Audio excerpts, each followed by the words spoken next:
still possible he could get to 1 million Bitcoin by the end of 2025. We would have to have another serious run-up or two for that to happen. In terms of the future, I think it depends how you think it's going to play out. Like, do we still have a 4-year cycle? Is 2026 a down year? I don't think that self-custody ever really goes mainstream. I think that probably it's only really the early adopters, the tech-savvy people, maybe 10 to 15% of people in the world who ultimately wind up self-custody. The real target that I've had in my mind, does a strategic Bitcoin reserve happen or not? Yeah, I think that could be a cycle breaker. If we're really going to move to a Bitcoin standard, then everybody's going to have Bitcoin at some point. Corporations going to have Bitcoin, government's going to have Bitcoin, everybody's going to have Bitcoin. I'm really excited about it because like MicroStrategy is usually a topic that we touch on in the podcast sometimes, but not like specifically. I think like there were like 2-3 episodes I did completely purely on MicroStrategy. What excites you about MicroStrategy and the connection to Bitcoin? Sure. I think, if you believe in Bitcoin, ultimately you want companies to adopt it. And I think, MicroStrategy has been by far the leader in doing that. And I think that they're doing it in a way that it kind of forces you to learn about traditional finance because, they're borrowing money at sub 1% interest rates. You have to learn about how bonds work. You have to learn about not even just bonds, but like convertible debt. And now you've got to learn about preferred stock and the types of entities that buy these different instruments. And it really takes you down a whole nother rabbit hole that you might not necessarily see with Bitcoin, that I think just makes you appreciate the legacy finance system that is attempting to replace that much more. Interesting, yeah, like the fiat games that are played on top of Bitcoin, and he's really, I think he's really doing the maximum that's possible currently, or would there be always the possibility to do even more? I don't think he's going to stop. He's going to, as long as he can build his balance sheet, and the bigger his balance sheet is, the more debt he can take on, and maintain the same or similar leverage ratios. So it does get harder the more volume he gets. If MicroStrategy gets to a point, or I guess we're supposed to say strategy now, but if they get to the point where they own, say, 2 million Bitcoin, 4 million Bitcoin, 5 million Bitcoin, at some point you've got to think it's difficult to really move that needle much higher. But certainly there's still room for him to stack. Is there any because you have to take on debt, and because basically he gets future income into the past. Is there any level that Bitcoin would go to that MicroStrategy or like strategy B gets in trouble, or any significant revenue loss or income loss that would make them get in trouble, or is that not that bad? Yeah, maybe if I can share my screen here. So I put out this post yesterday because I saw a lot of FUD going around about MicroStrategy's debt, and I think a lot of people they're focusing on the wrong number. They're looking at MicroStrategy's average purchase price, which I think it's somewhere in the 60K range. And people are worried that, if MicroStrategy, if Bitcoin goes down to 70K or 60K, strategy is going to start getting liquidated. And that's just not right. That really the two numbers that you need to look at are the conversion prices on the convertible bonds they've issued and their leverage ratio. And if you look at just the total amount of debt they have right now, it's about $8.2 billion. And that's against $43.4 billion worth of Bitcoin, as of the time I put together this chart. So that's only a leverage ratio of about 19%. And to put that in perspective, if you go out and buy a house and you put down a 20% down payment, you've got a leverage ratio of 500%. So it's much higher. Of course, the odds of your house going down in value 20% are, less than the odds of Bitcoin going down 20%. But really the point I'm trying to make with this is that the leverage ratio is just not as high as people make it out to be. Whenever you see Strategy's debt talked about in the news, people talk about it like they have so much debt that they're just going to, keel over if Bitcoin drops 5%, and that's just not right.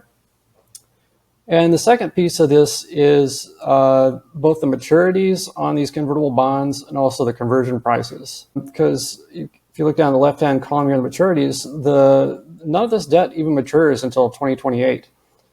And this is unsecured debt, which what most people are familiar with in the Bitcoin lending space or the crypto lending space is these collateralized loans where, maybe you take out the loan at 50 to 70% LTV or whatever it is. And then if it drops below, 25%, 20%, 15%, whatever the liquidation threshold is, this Bitcoin that you've put up as collateral just gets liquidated and, you lose all your Bitcoin. But that's not what's going on here. These are unsecured loans. There is no Bitcoin pledged as collateral. There's no liquidation price. Now, if Bitcoin is, or really if the strategy price is lower than these conversion prices, when you get towards conversion, that creates some difficulties. But it's still not necessarily the case that they have to sell Bitcoin in order to make good. It's possible they could roll the debt, or there are other levers they can pull besides selling Bitcoin. Now, it's still possible they could sell Bitcoin, but it's just not as straightforward as that. And just with the leverage ratio they've got right now, Bitcoin would have to drop more than 80% in order for them to actually become fully insolvent. Like for MicroStrategy's going concern to have any concerns about bankruptcy at all, we'd have to see Bitcoin prices below $20,000. And I don't know about you, but I don't think that's where we're headed. I don't think we'll ever see Bitcoin in that range again. Now, it's possible, but if that happens, I think there's something has gone awry with the Bitcoin narrative. And of course, MicroStrategy it's a bet on Bitcoin. I mean, so there's no surprises there. But something else. Sorry, go on. Yeah, and say something else interesting to call out about the debt they have right now is that last time I checked, the share price was about $255. It's down a little bit off the highs, but if you look at these conversion prices, which is all the green boxes, 4 out of the 6 of their current outstanding convertible bonds are actually above their conversion prices still, and they have a lot of room to run. So the actual effective leverage ratio they have on their debt right now is closer to about 11.5%, because a lot of these bonds are almost like they've fully converted to equity. And it's really just the recent 2 convertible bonds that have strikes that are still really far out of the money. Interesting. So what I'm hearing is Michael Saylor could go even deeper with strategy into Bitcoin. Absolutely. And he said that his target leverage ratio is 20 to 30%. So right now we're not even at 20%. So I think, certainly by the end of the year, but possibly even by the end of the quarter, we'll see maybe 1, maybe 2 more convertible bonds tacked onto this. Probably another, I think probably $2 to $3 billion convertible bonds, 1 to 2 of those. We do probably need some help from the Bitcoin price. It's going to be difficult to issue if we keep sitting where we're at right now, or if we dip further. It could be difficult to issue those convertible bonds, but Saylor's not done. If we're still in a Bitcoin bull market like we think we are, and we rebound off of the dip here, there's definitely more debt coming. And even then, if you think that his target ratio is, the high end of his target ratio is 30%, then that still puts them in a situation where they can ride a 70% drawdown in Bitcoin and still be solvent. Why is it easier in a bull market when we go up versus when we dip or have a bear market?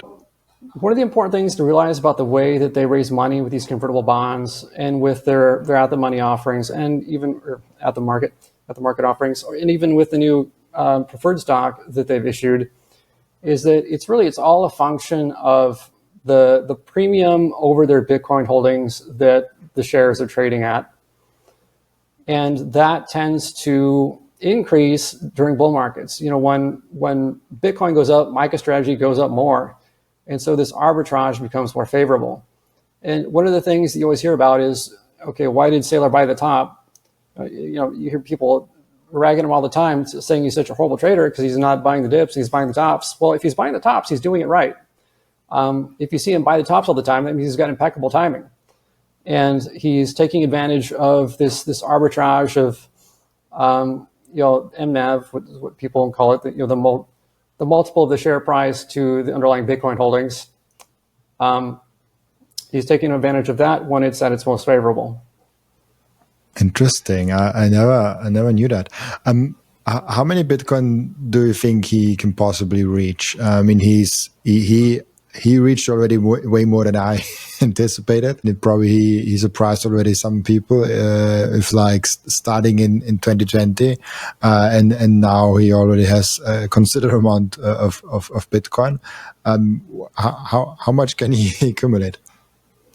Yeah, absolutely. I think I'm about as bullish on MicroStrategy as they come, and it took me by surprise just how fast he was able to accumulate last fall. I think it's still possible he could get to 1 billion Bitcoin by the end of 2025. We would have to have another serious run up or two for that to happen, but I still think that's possible.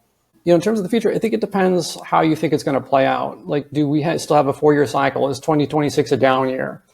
If 2026, 2027, if those are down years or low years, then he probably won't be able to do a lot of the activity he does that enables him to purchase the Bitcoin that he does. Like if you look at the last bear market, there were basically no convertible bonds issued for about 2 years. They did take cash flow from operations and put that into Bitcoin, but there was this kind of off period. On the other hand, if the cycle is broken, if there is no big drawdown in 2026, and we grind higher, or we just experience smaller dips from here on out, that changes the story quite a bit. In terms of the max cap you can achieve, it's hard to say. The higher Bitcoin price goes, the harder it becomes just in terms of dollar amount to be able to buy the Bitcoin. Because if you think if Bitcoin's $100,000 now, and you sell $300,000 worth of stock, and you buy 3 Bitcoin, that's different than selling $3 million worth of stock to buy 3 Bitcoin. It just becomes harder to move that amount of capital into the system. So I think that's kind of where at some point you do hit diminishing returns, but I think we're not there yet. I think he's still got a clear runway to 1 million Bitcoin and perhaps beyond. So you don't subscribe to the diminishing returns theory of like we get less and less returns every year? Well, what I would say about that is I think it's not an issue of like, will we have diminishing returns? And it's an issue of your time frame. Bitcoin can't go up 30% CAGR forever. MicroStrategy can't stack 50% more Bitcoin every year forever. But what is the time frame of that slowdown look like? Do we have another 5 years? Do we have another 10 years? Frankly, I don't know exactly what the answer to that is, but I think we've still got some good runway ahead of us. Interesting. You also brought up the cycles, and they are as consistent as they could be in the past 16 years, basically, where we always have like 3 up years and then 1 down year, and we are now kind of in the last up year. So if everything continues the way it is continuous, I think 2026 would be a down year, if I'm not mistaken. Or is it like 2026? I think 2026 is the one where it's supposed to go down, right, because the last 3 years were up years, and this year should be up year. And I think we should be careful with like just putting that pattern across the next 20 years, because the pattern very much could also break, especially as Bitcoin changes a lot. Like the mining halving impact is getting less and less, and also the buyers of Bitcoin and their behaviors are changing. Like MicroStrategy is not selling Bitcoin in 2026 if they are not absolutely forced to, I guess so. So with more institutional money coming in, what chances do you give it that we actually break out of that cycle, and 2026 maybe it's not a crazy year, but maybe it's just like a 5% up year or something like that? Sure. The real target that I've had in my mind, probably all year, is that does a strategic Bitcoin reserve happen or not? Yeah, I think that could be a cycle breaker. My hunch is that, just to be honest, I do not think the strategic Bitcoin reserve is going to happen. But if it did, that would be the event that I could see, triggering a break in the 4-year cycle. It's still possible that we do have a down year in 2026, but it's much smaller. Instead of 70-80%, maybe 40-50%, and that would still be consistent with the 4-year cycle. But it's hard to say. It's hard to say, and I think a lot of it, it depends whether or not it was really the halving that's been driving these cycles, or it's global liquidity. If we get a different pattern in global liquidity, perhaps we could see a different pattern in Bitcoin emerge. I tend to be a believer that this time isn't different until we see that this time is different. But you never know until it actually happens. Yeah, you kind of. I'm searching for the picture, but I think that's a great one. I will just quickly share that also with people for the few people that might not know what we are talking about. This is kind of like the cycle theory, or the cycle how it always was in the past years. Where we have that one bear year, it was 2011, 14, 18, 2022. And then we have always 3 consecutive years that go up after that. So we had like 2093, 2094, and now also 2095. And up here, obviously, that's a outdated chart because we're already in 2094. So logically, if we can just continue the past cycles, the next year would be a down year. Bitcoin is always kind of like you cannot predict Bitcoin, what Bitcoin is doing. To a certain extent, you can do here, but it could be very much be the case that this doesn't happen, and this does change. So I'm really excited about 2026. I think 2025 will be a great year, but I think 2026 will be much more interesting. Of like, okay, what happens, and do we follow the same patterns, or does now, because institutions came in, change things? And institutions came exactly around this between 2020 and now basically in. So they're getting really now in full swing. We have since starting of 2023 the Bitcoin ETF and many more things like the SAP 121 and stuff like that got removed. So we have a lot of things that are kind of happening where maybe that cycle breaks, and I think then it will be really crazy. Great. Yeah, it could happen. And I mean, you always want to be, what's the phrase? Opinions, strong opinions, loosely held. So you always want to see what actually happens. And I think it's an open question, right? If the institutional buyers really are here, how sticky is that money? How prone to momentum chasing are the types of institutions that get involved? These are unanswered questions. And, the approach I take is, rather than trying to say this is exactly how I think it's going to play out, I'm thinking of these are the trends I'm looking to see how play out so that we learn what the answers are. If it turns out it's an up year, amazing. If it turns out it's a down year, I'll back up the truck. I've got a plan either way. Absolutely. What do you think people don't understand, or even like Bitcoiners don't understand enough about MicroStrategy? What are you most frustrated with even talking with Bitcoiners about MicroStrategy? Sure. I think that's one of the big frustrations we already talked about was just not really understanding how the debt works, in kind of this wrong idea that they're so over leveraged when actually right now they're very under leveraged. So that's one. And I think another one is a lot of Bitcoin, they just don't like the idea of a corporation owning a lot of Bitcoin, especially some of the Bitcoiners that have been around longer. And I empathize with this to a degree. They got into it for peer-to-peer money. In a Bitcoin owning a lot of, or a corporation owning a lot of Bitcoin, just rubs in the wrong way. Like, oh, this is, the system taking over. We're anti-system.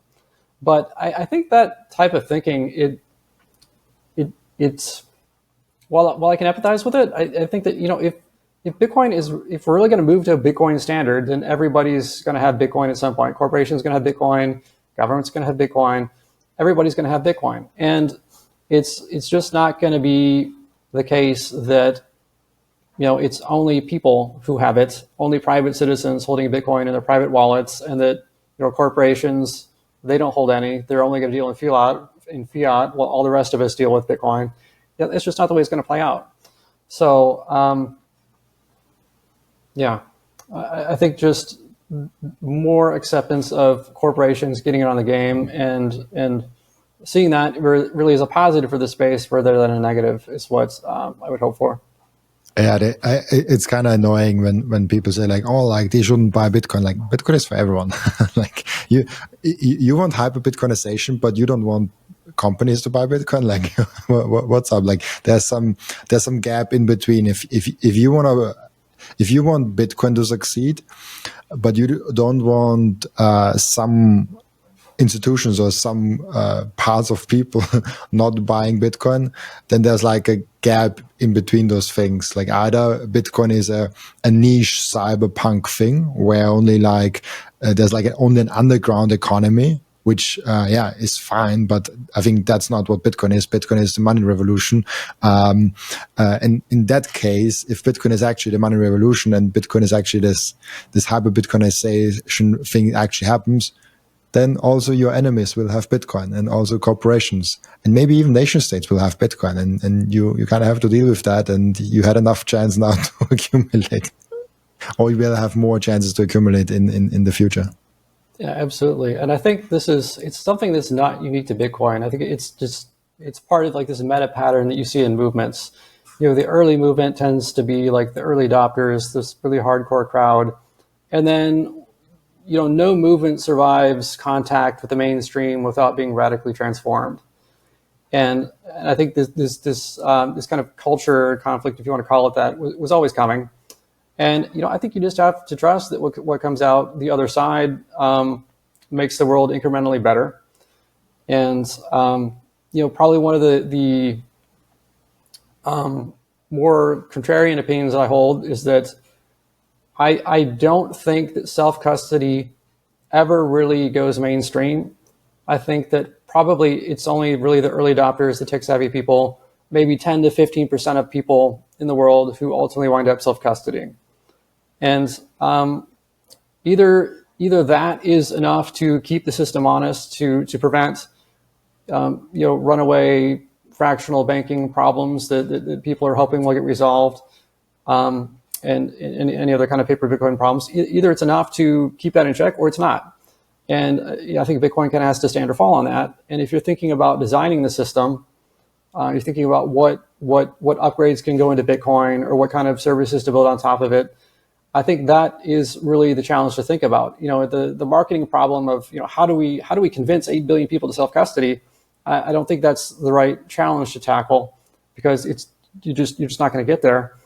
I think the challenge to tackle is how do we build the system in such a way that it's still very robust if really only 15% of people are like hardcore self-custody hodlers. Why do you think we will not get to a mainstream self-custody solution where maybe like 50% or 60% hold their own keys? Well, so one of the ironic things about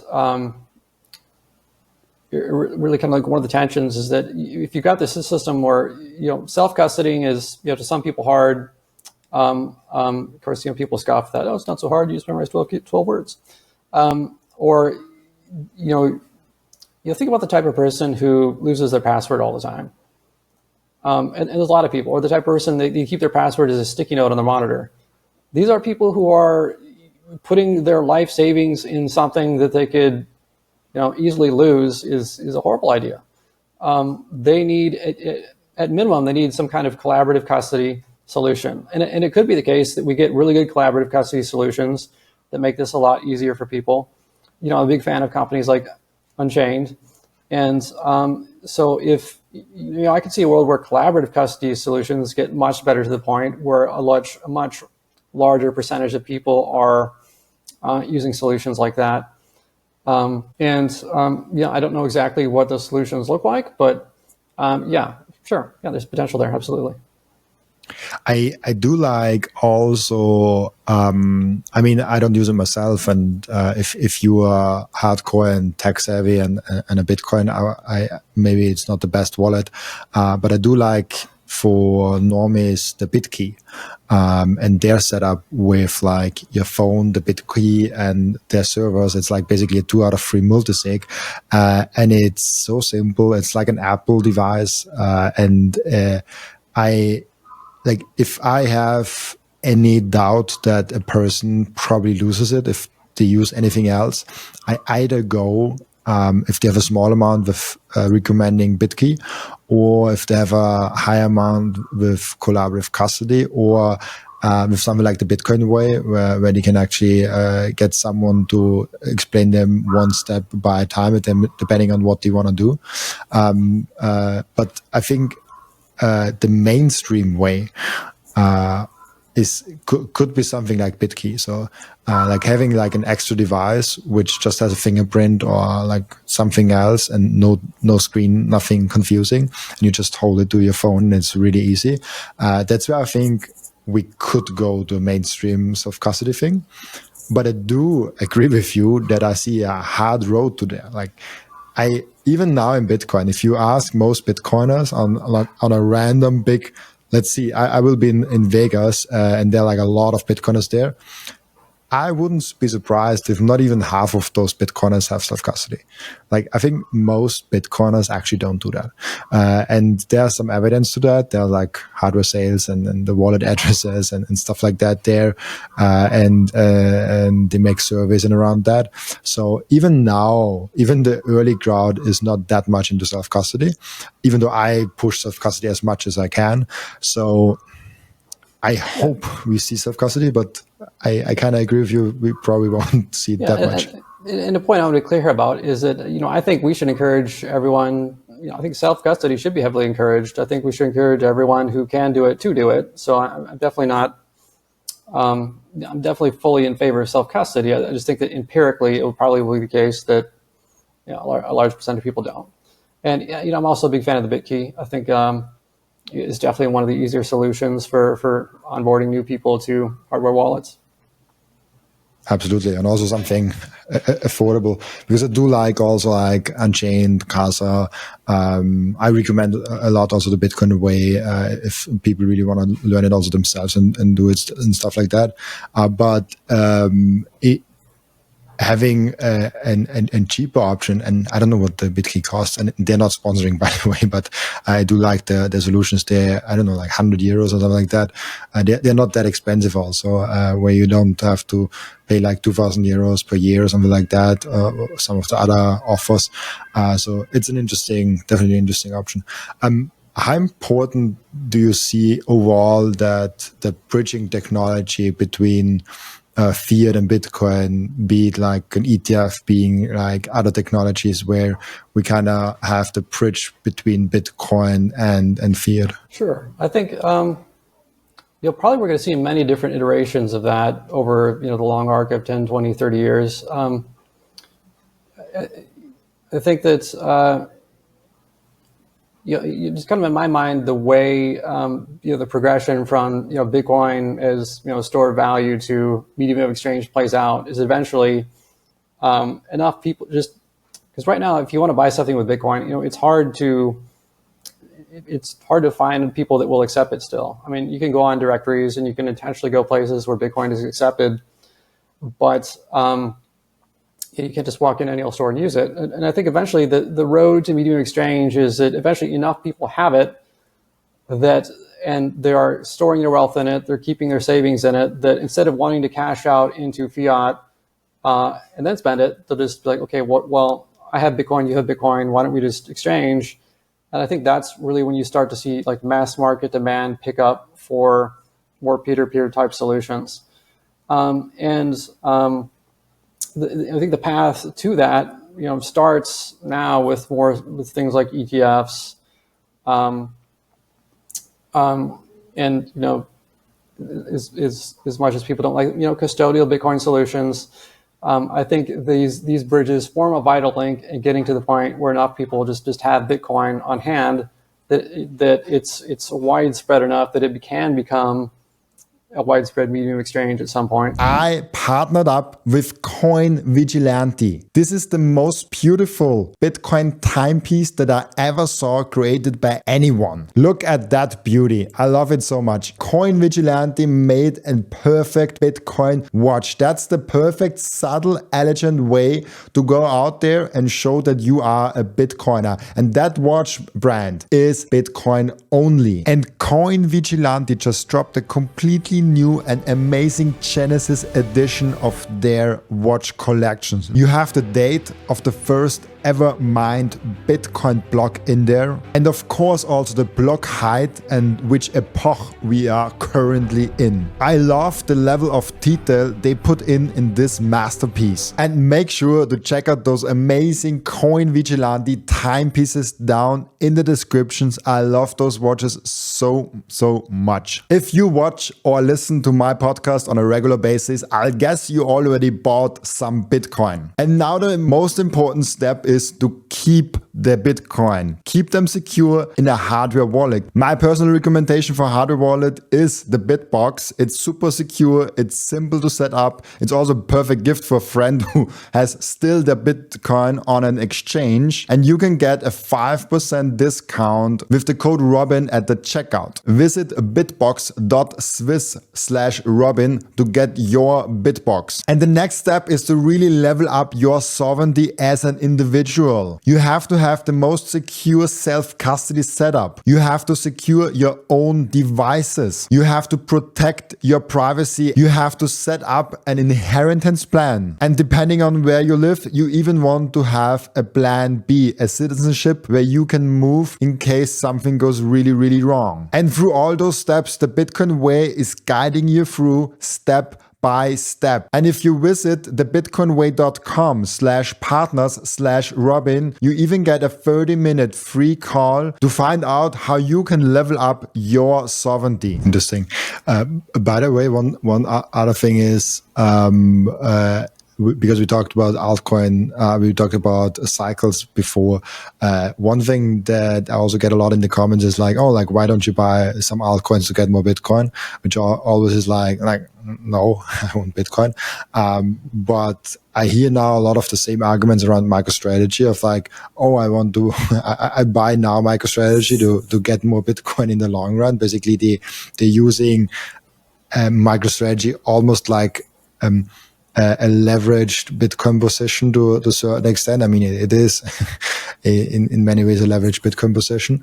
Do you feel that it's a fair assumption to see MicroStrategy as leveraged Bitcoin, and B, do you see the altcoin season more and more switching to actual Bitcoin associated products like a MicroStrategy, maybe like a Bitcoin ETF where only Bitcoin companies are in there, like there's things like that forming, and that kind of stealing the thunder of altcoins?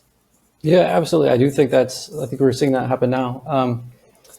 That's, if you just, start from, okay, if the goal is accumulating more Bitcoin, and your choices are invest in some, other coin just because you think there's going to be like a pump and up there and you think you can catch the top, or you invest in a company that's buying Bitcoin and increasing their holdings of Bitcoin. One of those just is a much more direct path towards greater Bitcoin exposure. And I think, I don't know that the market will support a huge proliferation of these. Like at some point, the offerings tend to not be very differentiated. If you've got MicroStrategy, if they're levering up to buy Bitcoin, Saylor is levering up to buy Bitcoin.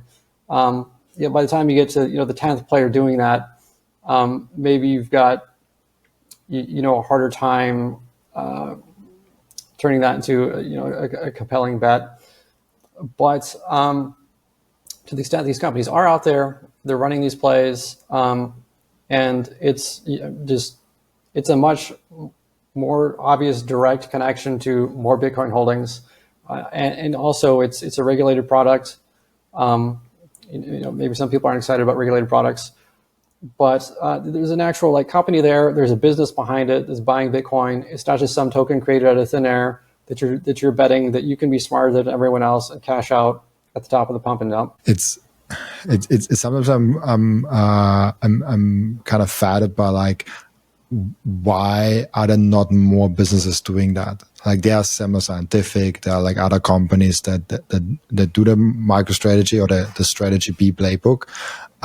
What do you think is holding more companies back from doing exactly that? We now have almost 5 years of Strategy B or like MicroStrategy doing that, and it's so obvious that's a good idea.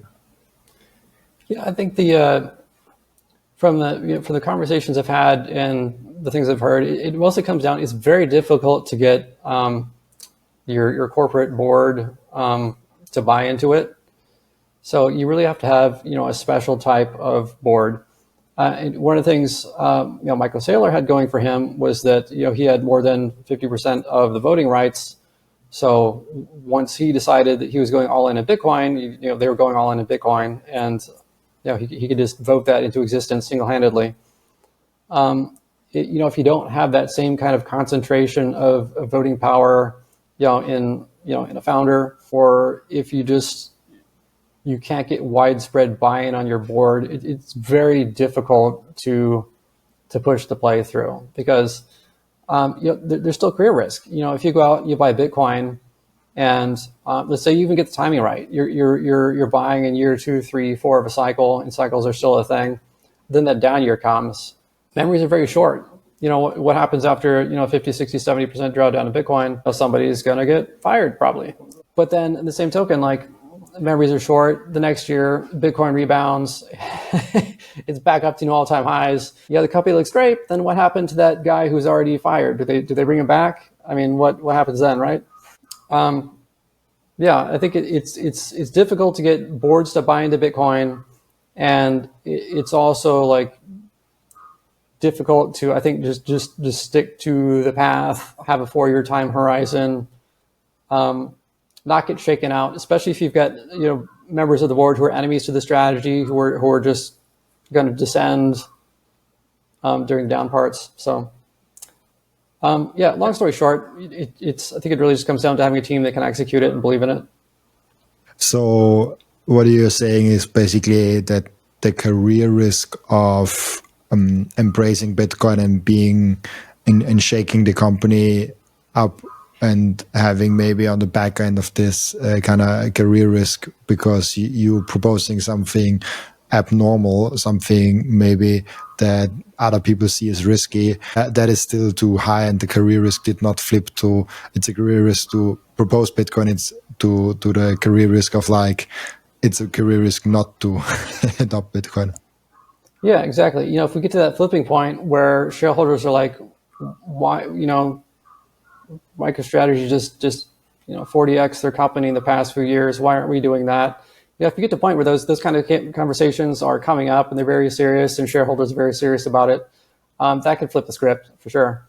But we're not there yet. But perhaps we'll get there someday. Yeah, I think there has to come that point where it's so obvious.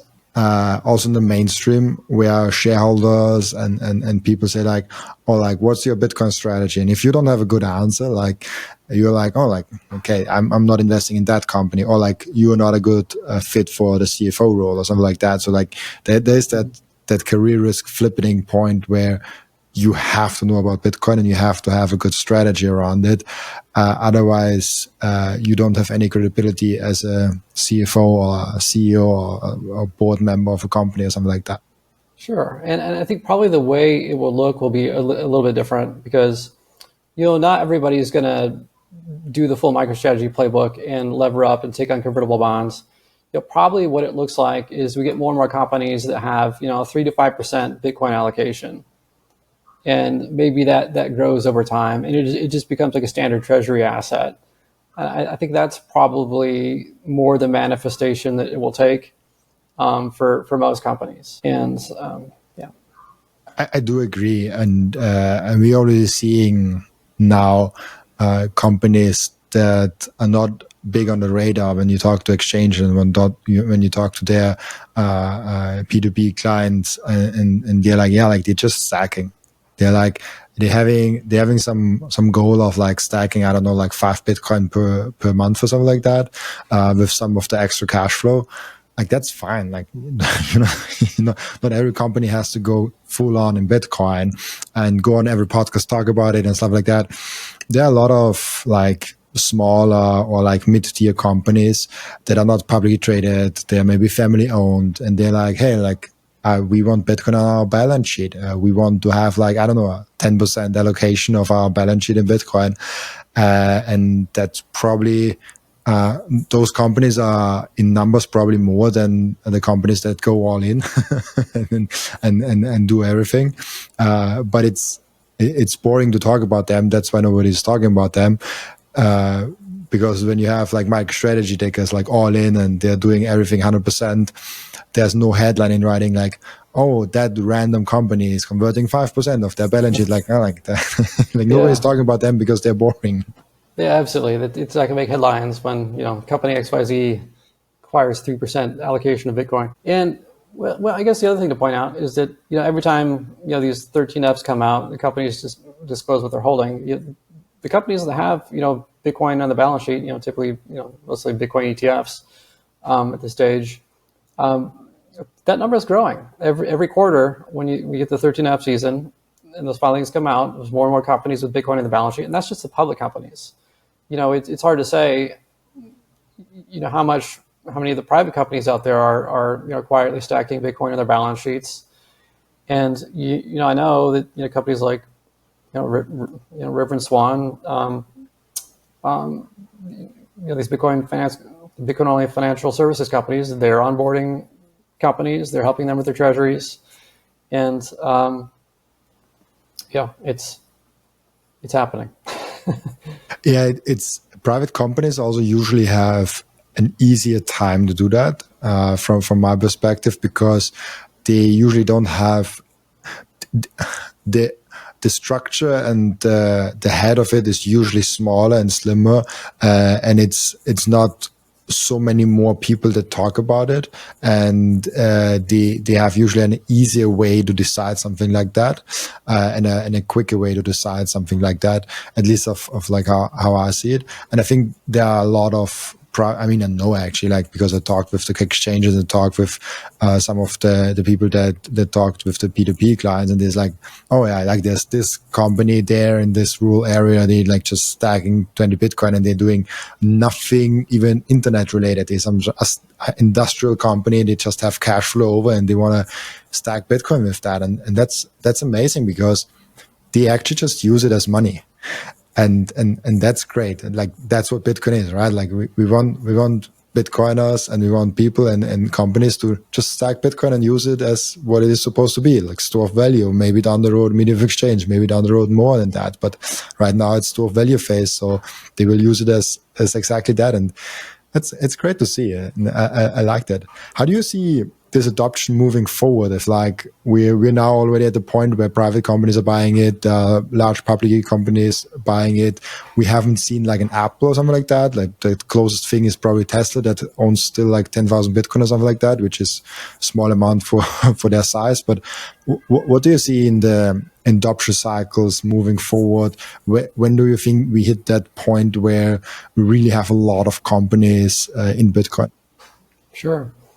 And one of the interesting things for me to watch corporate adoption playing out is that it seems to be a similar grassroots, bottom-up type of adoption. And just within private citizens, it was mostly small retail investors, and eventually more and more bigger players got involved. And I think you're seeing that same thing play out in companies right now. It's the smaller private companies. Not so much interest from like the Mag 7 companies, except for Tesla's modest position. And I think that those large companies that probably come much later on. I think you've seen the same pattern with government adoption too. You see El Salvador, see the Bhutan, these smaller countries that are looking for different ways to improve their standing. It's more appealing to them before some of the larger countries get involved. If would actually be a major pattern disruptor if the U.S. actually did establish a strategic Bitcoin reserve, because all of a sudden you'd be flipping the script and you'd be going top down instead of bottom up.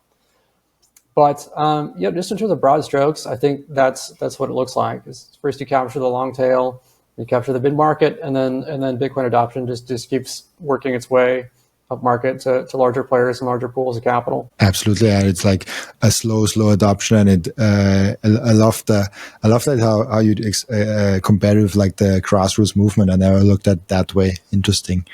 I like that, and it's also when we think about Bitcoin overall, you have so many interesting stories. I think I saw. I think it was you actually that I saw it with GameStop. You made some tweet where they would be so cool to move into Bitcoin just because of the story. Mm-hmm. I mean, they have also a lot of money to move into Bitcoin, but the story of GameStop being that short story and having the documentations and stuff like that. I think even Netflix documentations are around that stock now. And continuing that story with being fully fledged a Bitcoin company. I mean, they're not there yet, but like if they convert Bitcoin and they're like doing some Bitcoin strategy and like Michael Saylor met now with Ryan, that would be one heck of a thing. How do you look at the possible GameStop move? Yeah, it'd be interesting. And they have around $5 billion worth of cash on hand. So if they were to go place, a $5 billion Bitcoin smash buy, that'd be something quite spectacular. I mean, if they do buy Bitcoin, they might not go all in with their treasury, but there's a lot of teasing about whether or not they're going to do it. Ryan Cohen, he's currently following 3 people right now. One of those is, his own company, GameStop. He's also following Bitcoin Magazine. And I forget who the third person was he just followed, but it was also Bitcoin related. So there's a lot of telegraphing going on here. And why wouldn't you? If you've got a company and you're not really sure how to grow it, but you've got billions of dollars of cash sitting on hand that's just melting away in treasuries or whatever you're holding it in, why not put it in Bitcoin if you believe that growth story is still going to continue?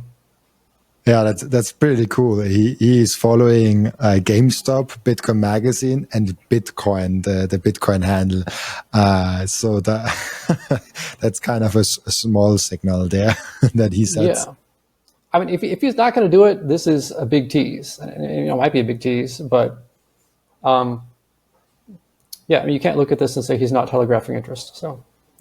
And also like when you open his profile, it's literally the Michael Saylor picture also right in front. That's also great to see. I think it would be really interesting to see what they've talked, because like why would Ryan meet Michael? Like their time is a lot worth, so they usually have some idea why they meet. Like they don't meet.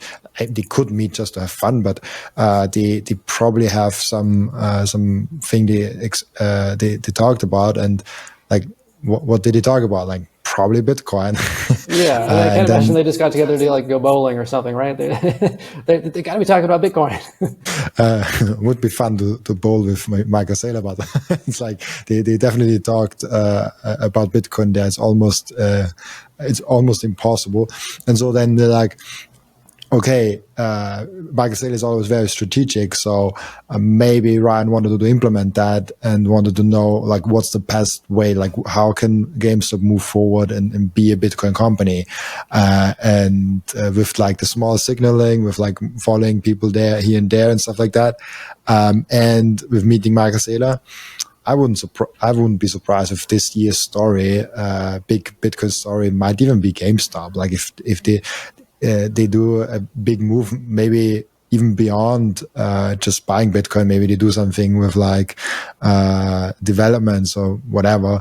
That would be. I wouldn't be surprised if GameStop might be a bigger story in the second half of this year. Yeah, certainly. I mean, if they made a move now, especially if they made a hard move now, or anytime in the next few months, and we do get the big 2025 everybody's expecting, if they turn that $5 billion into $15 billion by the end of the year, a lot of people would be talking about that.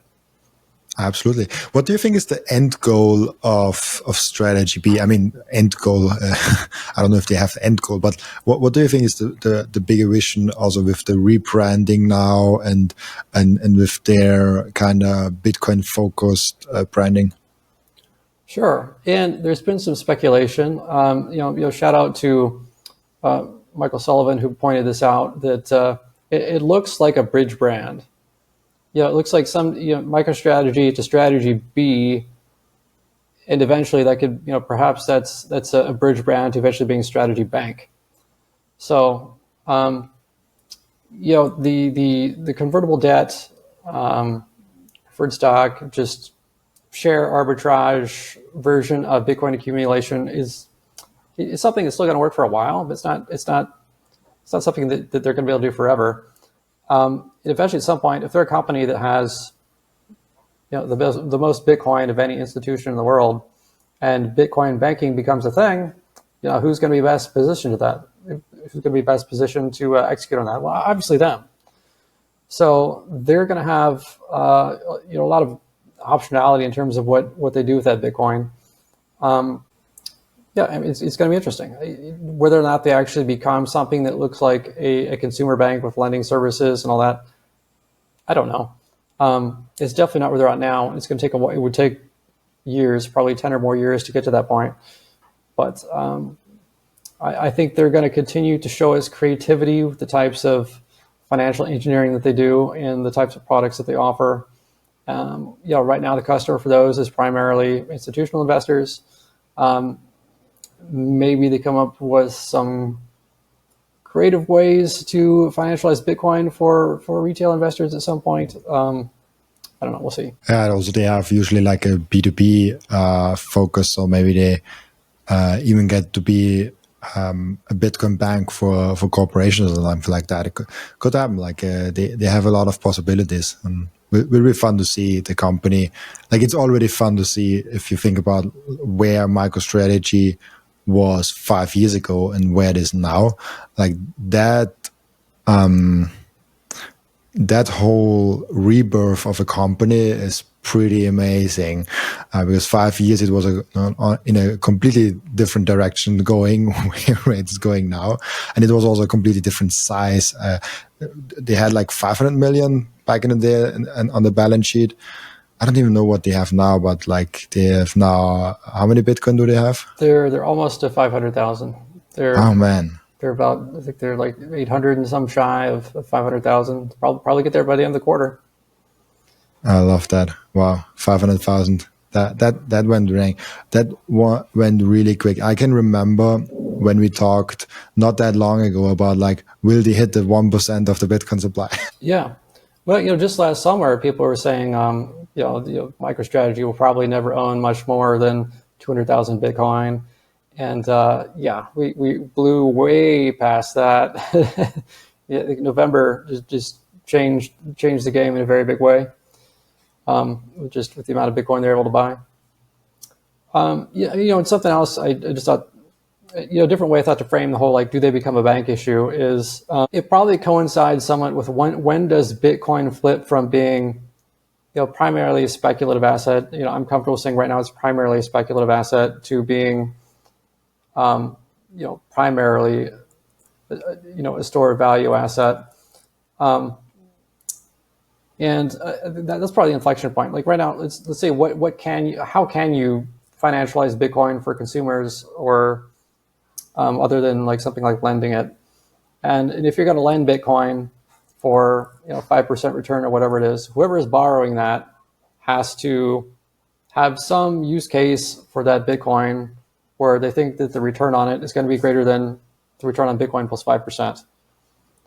And so, there's right now, basically, what can you do with that? You can short it, you can trade it, but the road from getting to that kind of activity to, I want to buy a house and I want to borrow some Bitcoin to use it because Bitcoin is money now, that's much further out in the future. But that kind of inflection point, what that looks like, I think that will change what some of the possibilities are. But in the future, maybe 10, 15 years down the road, who knows? Maybe sooner if Bitcoin really goes a lot faster than we think it will. But absolutely, really interesting. I have one question that I ask each and every one of my guests, and the question is, what can we learn from you besides Bitcoin? We can learn from me besides Bitcoin. Well, so I guess one of my hobbies is language learning. If you want tips about learning new languages fast, I might have some tips for you. I do want to learn this because like my girlfriend speaks Hindi, and I mean we talk English to each other, and like it's natural because like she talks so much English and I also talk so much English. It's almost, I now talk actually 95% of my life English and only 5% German. But I do want to learn Hindi, and it's a hard thing. Like, how do you go ahead and do that? Do you use apps, or like do you use YouTube videos, or like you go in lectures, or like you find someone to learn it from, or you move to the country? Like, what is the best way? Sure. So if you're at the very, very, very, very beginning stages, like you don't know anything yet, I like programs like Pimsleur or Michelle Thomas. I think they've got like very good like introductory programs that kind of get you up and running with the grammar and some basic vocabulary very quickly. And there's just kind of like this magic threshold that happens once you're able to carry on limited conversations, and you can kind of learn the language as you're talking to someone. You're not having to stop every 5 minutes because you don't know what they said. As you're kind of bridging to that point, I like just having a language exchange partner. I used to do this a lot, especially when I was in my college days, is that I would just, find, someone who was, from the country that's language I wanted to learn, and we'd get together and we'd speak, Japanese for an hour, and then we'd speak English for an hour. That was very productive. Interesting, yeah. I think you have to go through over that one barrier where you at least can hold up a conversation a little bit. Yeah. But that's the hard part, like getting there. I know in English I made big progress once I made an English vacation where 4 weeks in a row I forced myself to only speak English, and I jumped from B1 to C1 basically within like weeks, just because I forced myself to learn everyday English and talk only English. It came to be an obsession of like, I all of a sudden dreamed in English, and I was counting in the gym in English, and my brain completely switched after, I think like 1.5, 2 weeks was the switch really, and since then I'm consuming everything in English. And before I wasn't even able to speak nicely, like I couldn't listen to people in English. Like now I have a podcast that has speaking English, so now it's quite good. But like 5-6 years ago, around that time, couldn't even nicely speak, and I couldn't even understand nicely English. So I really needed to work on that. So it's definitely possible if you're going to do it. But English is actually I don't know, like, but English is not that hard. I feel like German would be way harder, and other languages, Hindi. I mean, there are some challenges there. What do you think is the hardest language to learn, or what is the hardest language you learned so far? Yeah, well, we've got two different answers for that. I think that the hardest language to learn is the one that's most different from the one you already speak. So like if you look at the Foreign Service Institute, they've got these diagrams of like, or these charts of basically the average time they expect it to take someone they're training for the Foreign Service to learn these languages. And like Japanese and Korean are consistently right near the top, just because they're so much different than English. Whereas like when I was trying to learn Swedish and Danish, like it was so much easier just because so much of the vocabulary is like the same but sounds a little bit different.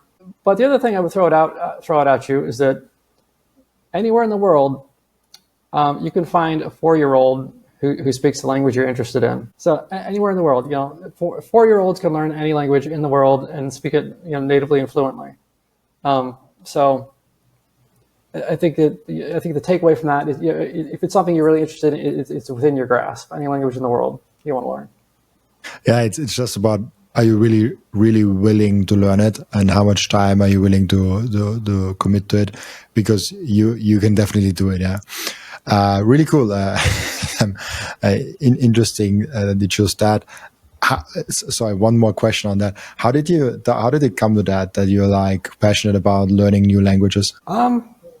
It's a good question. I mean, I when I was in high school, I was a foreign exchange student in Japan for a semester, and just something about learning Japanese, I really liked it. And then I went to Korea one summer and I started learning Korean, and just something about learning new words and grammar and finding new ways to express things, and just finding like the exact right wording to explain things. It's just something that I really enjoy.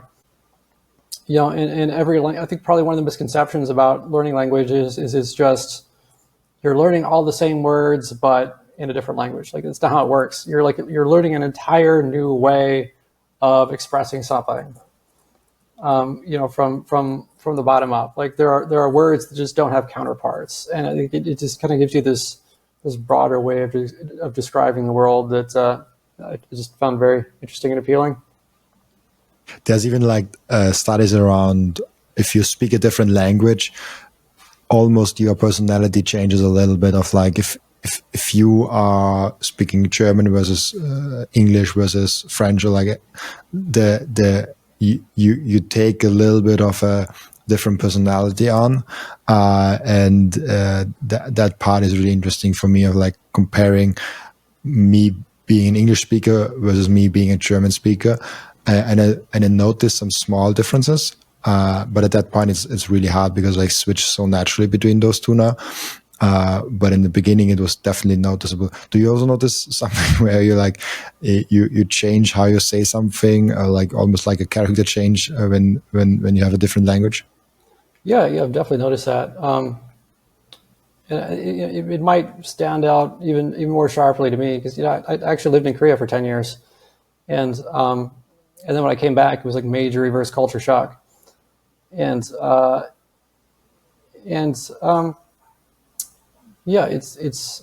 I always think about how you try to describe something like that to someone who hasn't been through it, and it's hard to do. I don't know what to say about it, but yeah, it's absolutely a thing where you get these little personality tweaks when you switch into another language, and I can definitely tell that I'm a little bit different when I'm speaking to someone in Japanese versus Korean versus English, and it's definitely a real thing. Absolutely, really cool. We have ended in the podcast where the previous guest is asking a question for the next guest without knowing who the next guest actually is. And the previous guest asked you the question, who is the most surprising person you have orange pilled so far? The most surprising person that I have orange pilled? Question. I recently got my father to take a small MicroStrategy position. And just because he's not a very tech savvy person, so just the idea of having anything to do with Bitcoin is something that is just kind of very alien to his way of being. So, but just, you know, talking to him about it, he said, you know, you might want to check this out a little bit, and just, you know, me being his son, obviously, trust me to give it a try. So, you know, he's got a modest position, and if things go well, then everybody will be happy. Absolutely, really cool. Thank you so much, Brian, for being on. Before I let you go, where can people find you, ask you questions, and reach out to you? Sure. So I am Bitcoin Overflow on Twitter. It's BTC_overflow. And the underscore is important. The BTC Overflow without underscore account is an impersonator. But yeah, so if you want to learn more about me, talk to me. That's where I am. And so like usually the impersonator's using the underscore. Now the real person uses the underscore, and the impersonator has the without underscore. Yeah, well, I tell you, there's actually a story behind that. I almost did it without the underscore, but every time I looked at it, it looked like BT cover flow. And it's like, that's just not right. I had to put in the underscore there, so it really looked like BTC overflow. Oh, okay, yeah, like it makes sense. Yeah, interesting. Yeah, but like it's there are a lot of impersonators and copiers in there that try to scam people. Really cool. Thank you so much for being on. Also, thank you so much for everyone that is watching and listening for joining us today. As always, I'll be back tomorrow for another episode. Bye bye.